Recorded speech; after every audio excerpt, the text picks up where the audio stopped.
A coalition of Southeast democracy, human rights, security, and safety civil societies (CSOs), under the aegis of the Coalition for the Defense of Southeast Citizens and Properties, has tasked the federal government of Nigeria to set up a panel of inquiry to investigate the actual activities and level of involvement of Royal Switch Services, a private militia company in the southeast, with a view to identifying and determining cost of lives and properties lost. The Royal Switch Services is a private security company owned by Asari Dokubo. The coalition, an amalgam of over 40 advocacy organizations in and outside Nigeria, stated that there was need to investigate and confirm who engaged Asari Dokubo, why and for what purposes.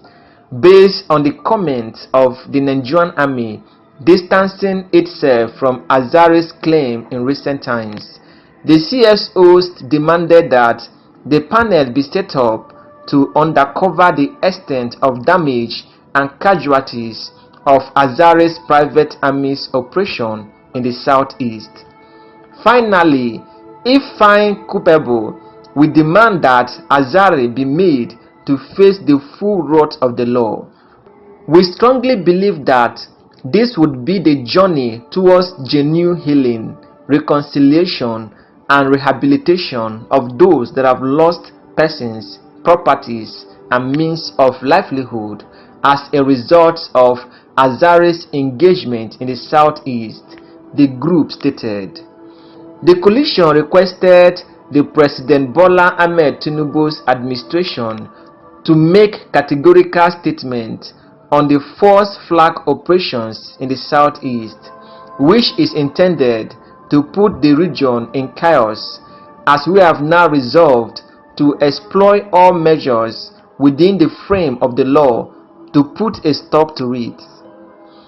The demands of the coalition of CSOs were contained in a letter dated October 12 and addressed to Malam Nuhu Ribadu, National Security Advisor, Lieutenant General Tarud Abiodun Lagbaja, Chief of Army Staff, Kayode Adeolu Egbotokun, Inspector General of Police, Dr. Olubumi Tunji Ojo, Minister of Interior, and Chief Lateef Gbagbemi San, Minister of Justice and Attorney General of the Federation.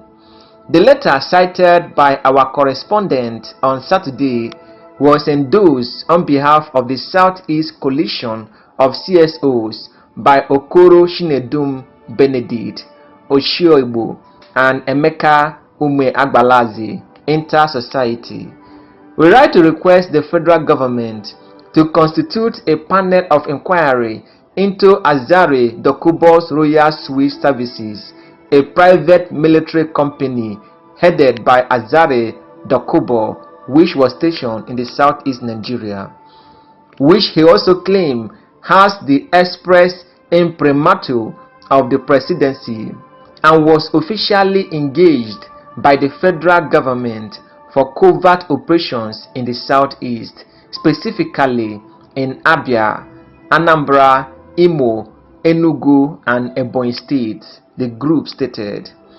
The coalition submitted that Asari Dokubo's Royal Switch Services did not have the approval to operate under the Private Guide Companies Act of 1986 and the Private Guide Companies Regulation of 2018, wherein Section 1 stated the mode of licensing and operations for private guide companies. Similarly, Section 35 and 36 designate the Minister of Interior or an officer authorized by him to act as the licensing authority to any such company, the group posited. More so, the CSO stated that Asari's Royal Switch Company had no presidential approval to operate in Nigeria, insisting that the militia company, going by extant laws of the federal government, never met the constitutional conditions and approvals. Therefore, it is an illegal gun-running outfit designed for the execution of the people of the Southeast. Indecently, in a viral video taken from one of his numerous loquacious media appearances, Asari Dokubo was specific that his men had carried out security and combatant duties naturally reserved for the Nigerian military in the Southeast. We have diligently carried out extensive investigations on some of his outbursts, wherein he very boasted of how he killed citizens of the Southeast during his illegal operations in the region. Contemptibly, his comments were similar to the wide excitement often exhibited by wanton boys in high tones and under some influence when advertising their destructive and destabilizing tendencies. Importantly, whilst boasting of his exploit and conquest, Asari Dokubo employed quite derogatory, demeaning and insidious remarks in describing the people of the Southeast and bragged about how he killed them during his illegal engagement in the Southeast, the CSO said. The coalition frowned at the way and manner President Bola Ahmed Tinubu and the Nigerian army hurriedly distanced themselves from Asari Dokubo without making it a point of duty to apprehend him and make him face the law. We recount with pains the reckless and inchoate utterances of Asari Dokubo each time he talks about Ndibo. We dare to say that Asari Dokubo must be made to face the full wrath of the law, the coalition stated.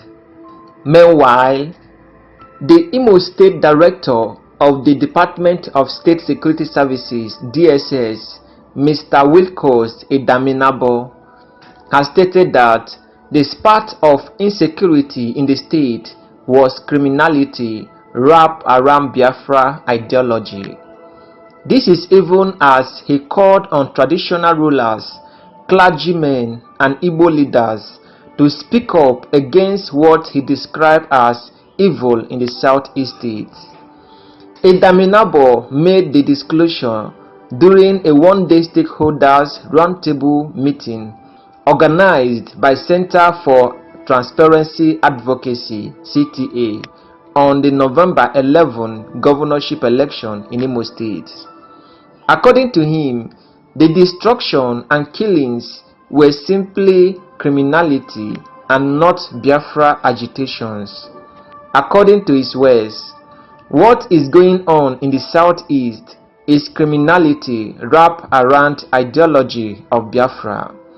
Biafra is not to kill or destroy because some traditional rulers and religious leaders cannot even stay in their communities. There is no Biafra anywhere. When I led operations to Oso in Anambra State, what we saw was gory, headless bodies, vehicles that had become abandoned. It was terrible.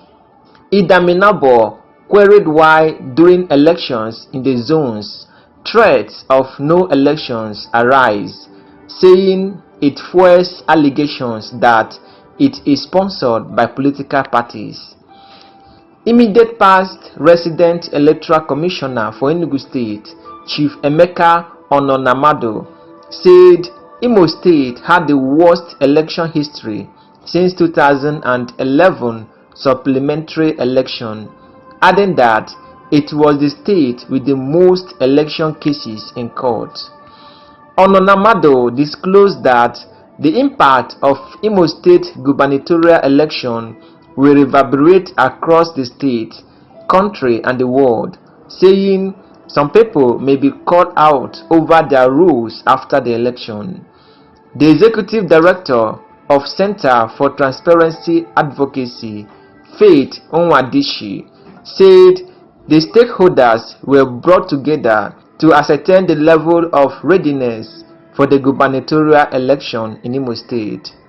Nwadishi disclosed that outside the birth certificate, the next most important document is the voter's card, even as she maintains that gubernatorial election was the most important in any state. She called on the National Union of Road Transport Workers to sensitize their members on their critical role towards credible elections, as timely transportation of personnel and materials to polling center was required.